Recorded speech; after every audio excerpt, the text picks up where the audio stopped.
So this is part 3 in my Revisiting People series, which has deep connections to the Arizona State University Oral History Program, and may reach as far as the local cooperation and distribution of revisiting people and revisiting history through the What's Happening art movement as well. My guest today is Julie Fleming, a highly qualified, lifelong educator that has committed her life to helping others, including developing educators such as myself. Julie Fleming was my mentor during my student teaching, and I have the ultimate amount of respect for my guest today.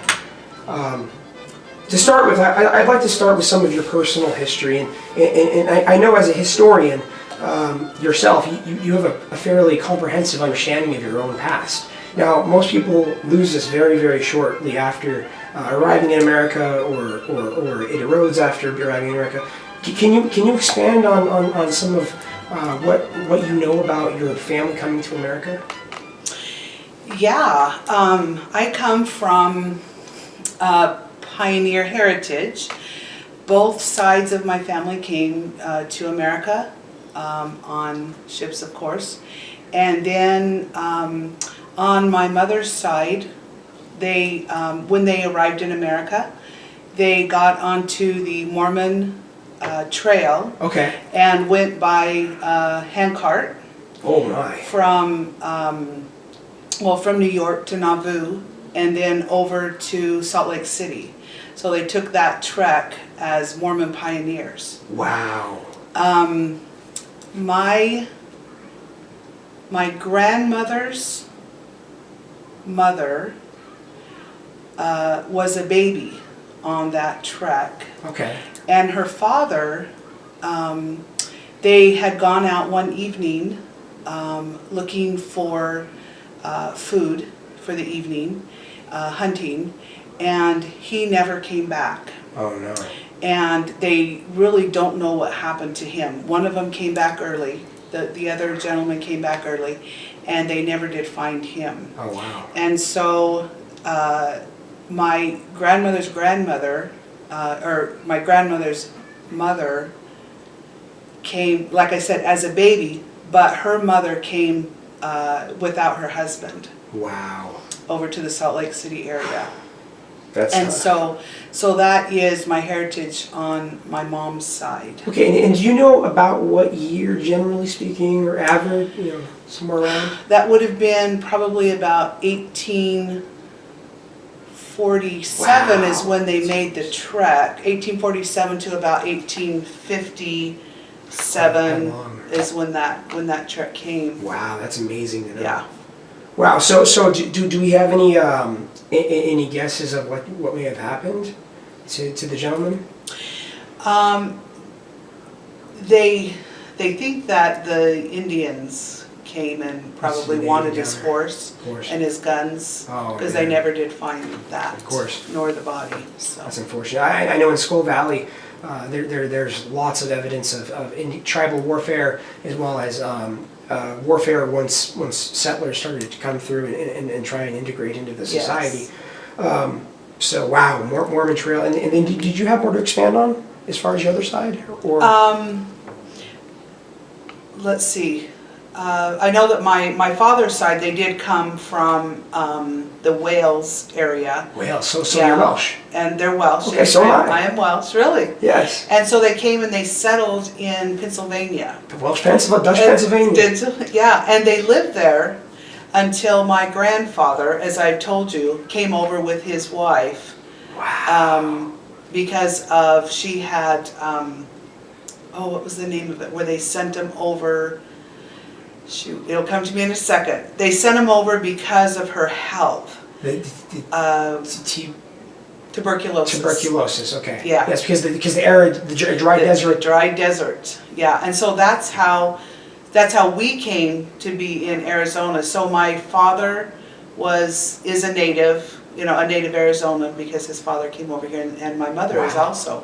Wow, that's rare. Yeah. It's really rare. Because I talk to a lot of people around here, and one of the first questions I ask is, where are you from? And it's almost 95% of the time it's not Arizona. Mm-hmm. So to think of you as a Nashville Arizonian, you've seen the area develop, you've grown here, you've developed your career around the area. Yep. What can you tell me what you've seen change most about the community in the area generally, as far as the Phoenix, Glendale, Surprise, broader West Valley area? Yeah, I grew up in the Maryvale area. Maryvale. And that was set up by John F. Long. John. He is a big developer. Really? Yes, all of those homes in that area are all John F. Long homes. And he, John F. Long, wanted to develop homes and neighborhoods that families could afford to be in. That's beautiful. And raise their families. And they're beautiful brick homes over there, and they're beautiful developments. And I'm not sure where it exactly starts.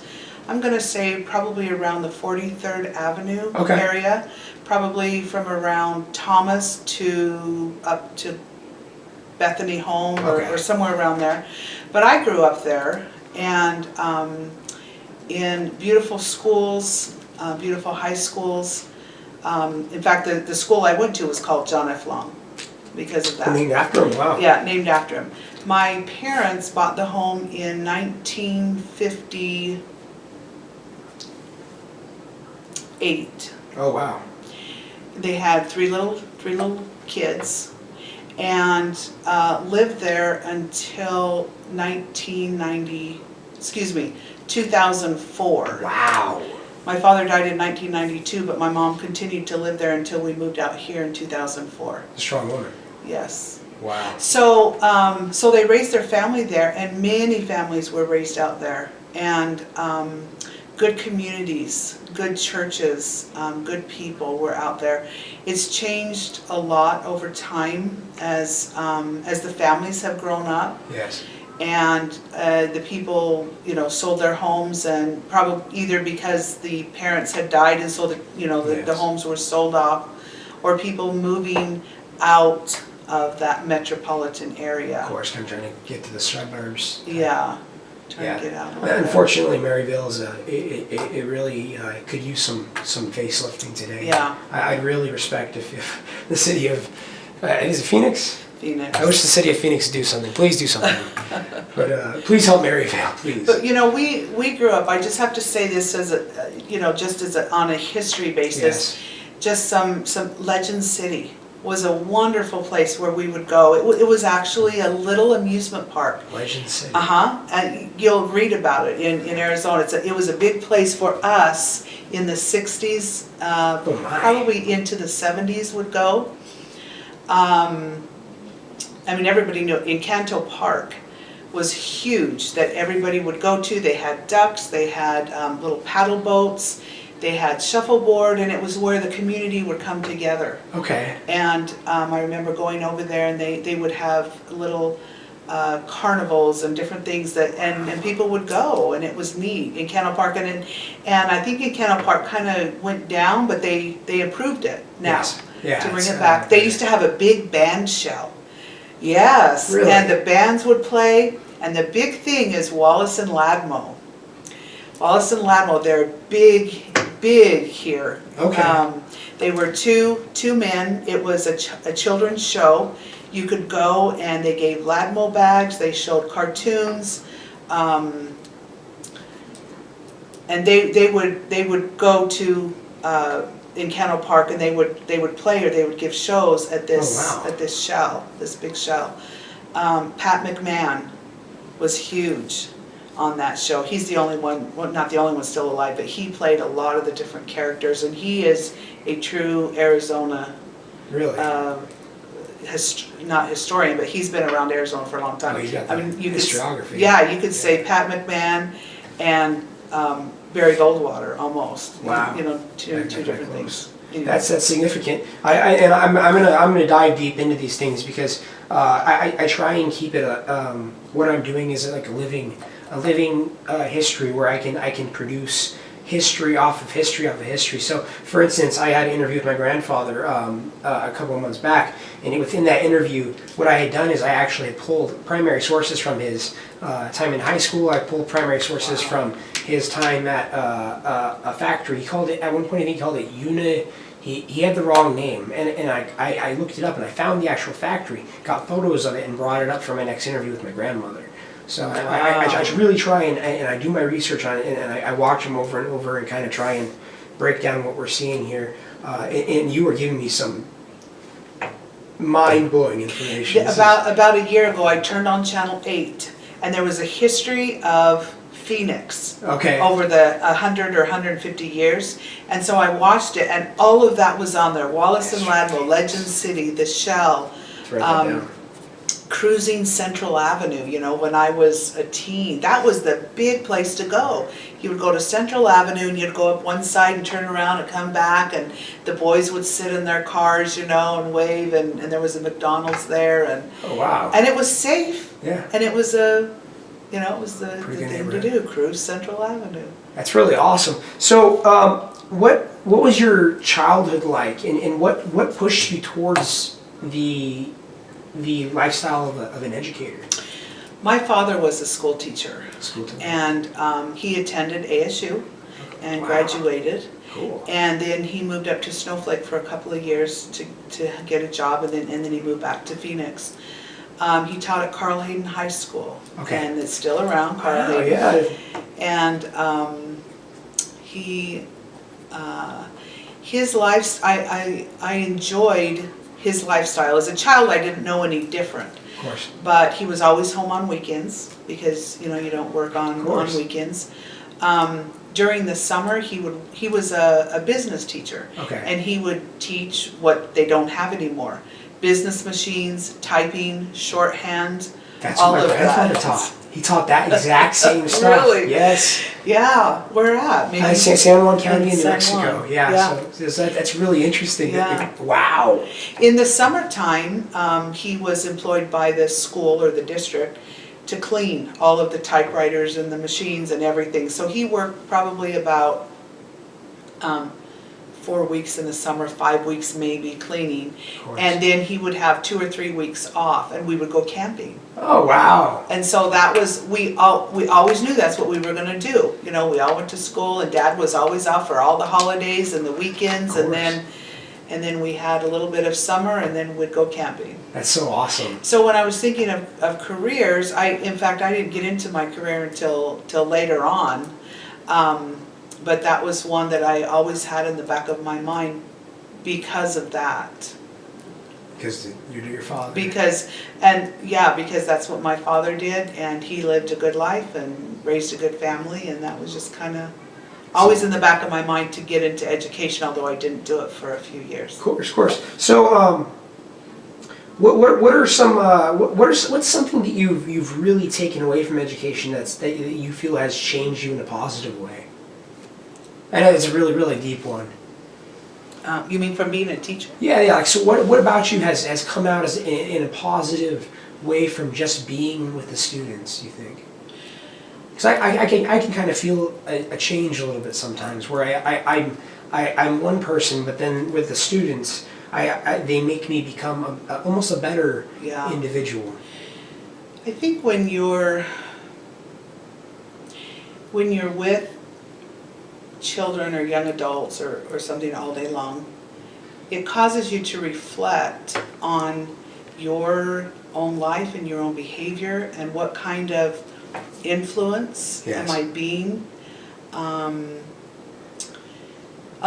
Just to make a comparison, when I was in the business world, it was everybody come in, you do your job, and you leave. And you have your community, but it was nothing like, I am in front of 110 adolescents, very impressionable all day long, and they are with me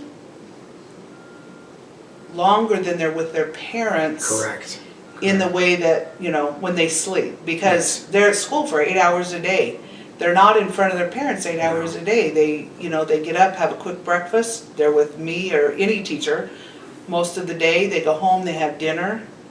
What do you think, I don't want to interrupt you. No, go ahead. What do you think the parental role in education is? Do you think it's pretty significant, or do you think it's fairly minor? Oh, the parental role is very, very significant and very obvious when it's absent. Okay, so I would agree entirely, and that's why I wanted to ask that question. Now, I want to take a quick break real fast.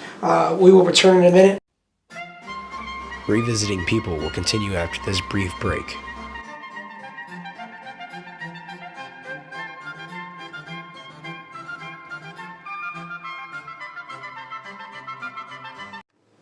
All right, so this is part 2 of my interview with my guest, Julie Fleming. Again, I have the utmost respect for this woman. She has changed my life in ways that I will never be able to account for in words. So thank you very much again. So last time we spoke just a minute ago, we left off on your choice to become a teacher and kind of some of the developments as a teacher. And how it can kind of become very reflective, and I can feel that personally. So what are, on the flip side, what are some issues that you've faced and that you've overcome pretty frequently? That I face in schools. Correct. And stuff. I think the thing that we face a lot, and the hardest thing to face, is children or students who don't come with the confidence and the strength that they need. Yes. To have to be in school. They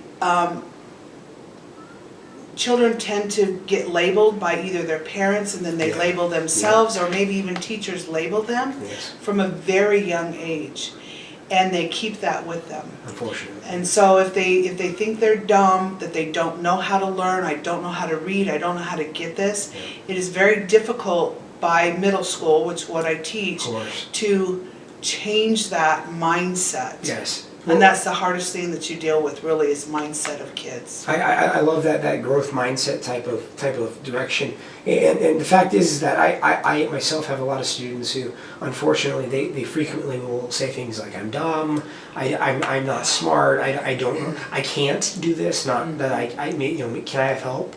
And it really is truly sad. I have a lot of students who I really I try my best to meet them where I can, and sometimes it's very difficult, being as you can have very large gaps in the learning system. Yes. Now I want to ask you about something a little kind of silly. What's the craziest incident you've seen in a classroom? And of course, you don't have to. Feel free not to answer.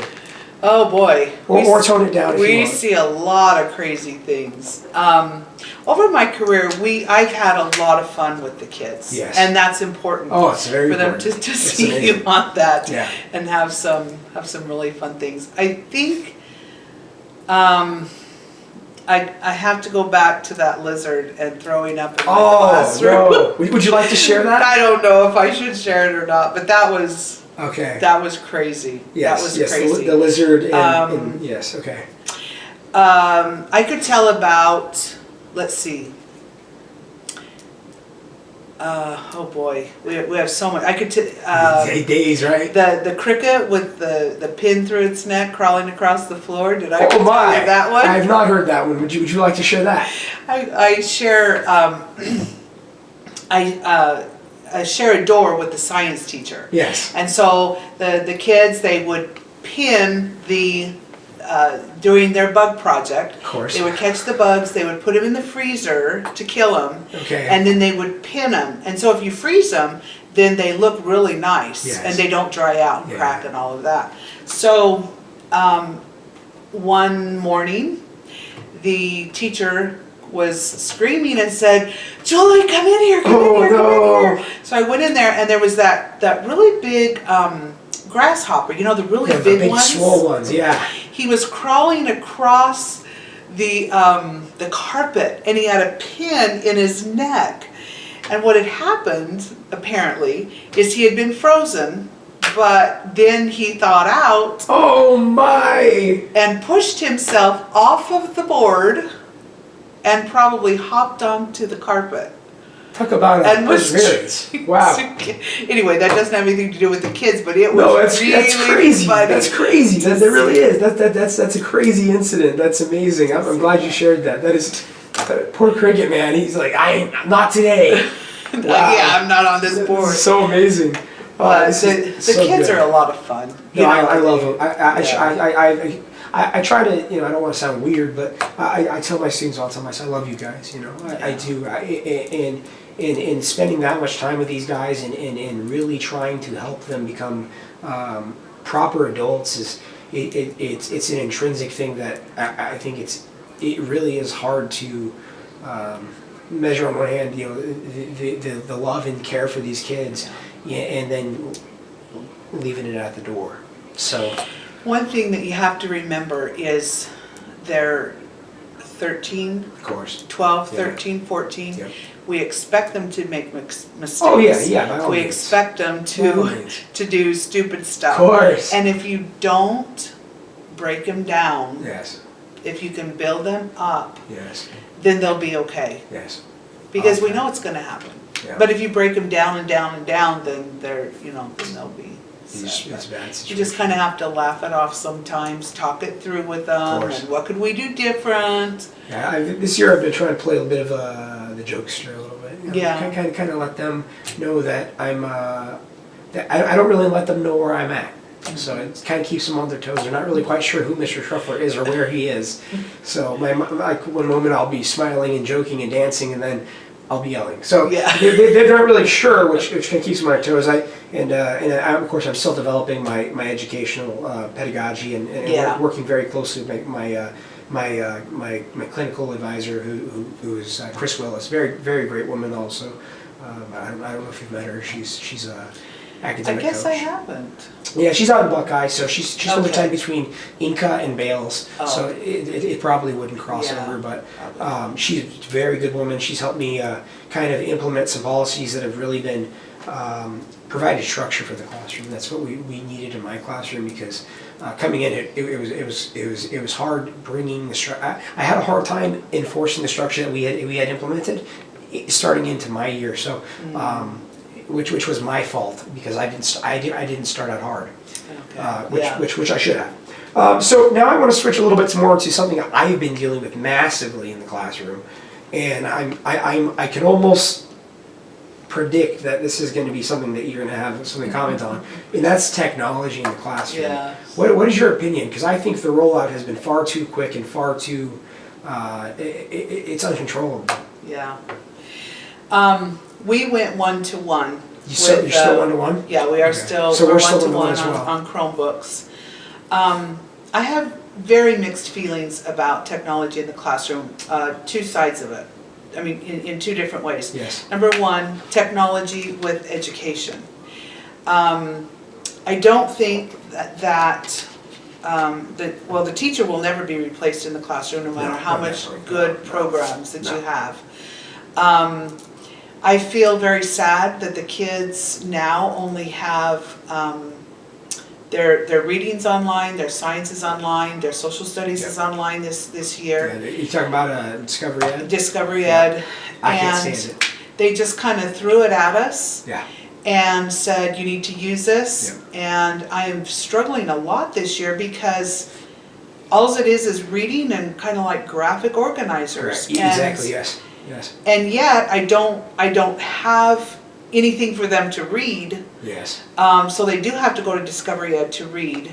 But the information there, I don't think, in my opinion, is not as good as a history book, because it's all inquiry based. Yeah, I tell the kids always, I said that there's nothing, except for experiencing it, there's nothing more than a book. There's Yeah. nothing better. Nothing better. And the kids, I think at this rate, they don't understand the quality of books and what comes from books and the importance of books in history and historiography more broadly, which I've been also researching. I've been having to dive into the historiography of things, and that's basically the research of the research. Yeah. So that's very, very dry, in my opinion. But I think that it needs to be, that computers should be used as a resource, yes, and that's it. yeah. But when they present it to us and not give us anything else, it's very difficult Just to attack. make the balance. Yeah. For instance, we had an issue where we had kids massive using technology. We're 1-to-1. Within several classes, we're fully e-classroom. So there's at least one, I think maybe two in my team. And whenever we get threats by losing them, because the kids are abusing the technology, then it completely messes up the curriculum for them. So, Yeah. and not just that, the kids they're working ways around the ways that we're trying to implement policies to stop these kind of abuses of technology. So games and stuff, they'll find certain loopholes, and they're so good with the tabs. The tabs. They're fast, so fast. And cheating. cheating yes. on tests. Cheating's expanded and massively. That kind of thing. I've had students sit next to each other in my class. I'm like, why do you have 2 math tests out? Yeah. Like, this is social studies, and you're clearly, one's graded, one's not. But you're caught, sorry. Yeah. Hey, but yeah, cheating is significant. Were you guys ever able to get a hold of that conversation thing? No? Because I think we have less of a problem with that. I'm not sure why, what the difference was there. I think it wasn't that, you're talking about the conversation that all the kids had? Yeah, on Google. It seems like they the back did. channel. That's good, Yeah. We have a system this year over at Inca. I can send you the message of it. I can't remember the name of it at the moment. But we can actually watch their computer screens. That's what we need. Yeah, I think so. That's what I can send it to you. It's a great resource. It allows you to see exactly what they're doing. If they're doing something that is not appropriate, you can lock their computer, or you can exit their tabs out. You can look through all their tabs. You can search their history. It's very comprehensive, and some of my colleagues don't like to drill on it too much. But whenever I have some free time in my prep, I'll hop on and see what they're doing. But as far as tech, I mean, I think we can come to an agreement. Technology's good when it's good, and it's very bad when it's bad. Yeah. Is there anything else you'd like to share today? I mean, like, as far as education, as far as your life, as far as anything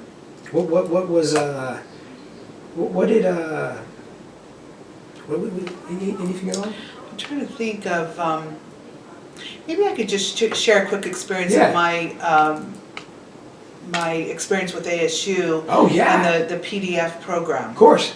Not PDF. I just had. Did you go through Maryville Fulton? Yes. Okay. What? PD. What? Oh my word. Professional development? The professional development program. Yes. Teachers College. It's very different than it is now. Yes, I think they've probably switched a lot of the acronyms. The PD, yes. the professional development. Anyway, so I was. I started my career in education, and then I changed to family and human development, and that's what I graduated with my bachelor's in. Yes. So I came back to Arizona. I was working as a supervisor in a group home for elderly, mentally disabled women. God bless you. So I was the home caretaker type of thing, and I hired people to work in the home, and then I would spend my time taking them to appointments. Anyway, Wow. So I enjoyed it, but it wasn't what I wanted to do, Of course. For the rest of my life. And I had a friend who was working at Longview Elementary School as a principal. It's over on 16th Street and Osborne. And she called me one day and she said, "Hey Julie, have you heard of the new ASU PD program?" And I said, "No, not at all." And she said, "Well, it's a new program that's developed by Scott Ridley, and he is having 12 students. There may have been more, but only 12 were there. Of course. 12 students, and basically it's a year-long program. If you have your bachelor's, you could get your teacher certificate in 1 year. So you can't work, and you spend all day at the school with the kids, and then you have your classes also. So and then that's for a year. For 1 year was all it was. It was a summer. So it started in January and it went to December. Okay, that makes sense. And she said, "Are you interested?" And I said, "Yeah, I think I am." Well, this was during Christmas break, and the PD program was starting after Christmas break in January, whatever day that was. I don't know if it was the 5th or the 6th, whatever that was. So she said, "Here's Scott Ridley's number, give him a call." So I called him and I said, "Scott, my name is Julie Fleming. I have my bachelor's degree. I'm interested in your program." And he said, "Sure, just show up and you're in." And I was like, "Okay." And so I don't know if he said you're in, but I'll talk to you that day. Kind of blew your socks off a little bit. My whole world changed. Yeah. Sorry. No, you're fine. So I gave I don't even think I gave it 2 weeks notice. Oh no. Because I wanted to be there and, on that day, so I just told them I won't, be working here. I showed up I showed up early because I didn't know what time I was really supposed to show up, so I went at 7:30, but actually none of the kids came till 8, but Scott Ridley was there. Very good. And they had brought in 2 trailers and set it right there in the middle of the campus. And that was our school. And there was tables set up, and the teachers would come to that trailer, and that was all day that the teachers would come from ASU West and teach us. Wow. And then, well, okay, I'm saying this a little bit, I'm getting ahead of myself. No, you're fine, Anyway, you're fine. That was a long time ago, that was 20 years ago. No, you're okay, you're okay. So Scott would teach us. And then in the evening is when the teachers would come. Okay. So we would be with Scott Ridley during the day, and we would go into the classrooms with the kids and spend a couple of hours in different grade levels all year long. So we were always right there with the kids. And they moved around too. And they're, you know, and that's where we did all of our practicums. And so we would spend at the school from 7:30 in the morning till like 8 at night, literally. Because that was when our classes would be in the evenings. And that was all mandatory. Yes, and that's why you couldn't work. Yeah. And so, and that's why it only took a year. It's like a law school, basically. It was very, very intense. But the wonderful thing was you got into the classrooms with the kids very early, and you were with them. And so we were there for the summer, and that school, Longview School, actually hired, I believe, 5 of us. So basically what they were doing is they were creating their teachers. Wow. They were building their teachers from the ground up so that they had, you know, had these teachers that they could choose from. I mean, I think everybody that wanted a job at Longview got a job at Longview. So at the end of that year, I was hired as a 5th grade teacher, and I worked there for 5 years. Wow. And I know that Scott Ridley set up that, and he ran it for many years. And so as a teacher, I had those kids coming in and had that opportunity.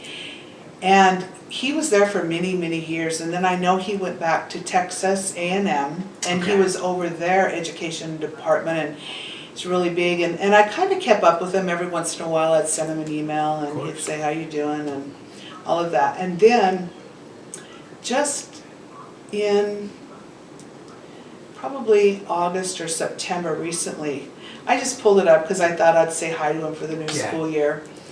And so I Googled his name, Scott Ridley, and an obituary came up. And I cried. Because he was so influential in my life. He changed my life that morning. When I walked into that trailer at 7:30, and he talked with me for about a half an hour.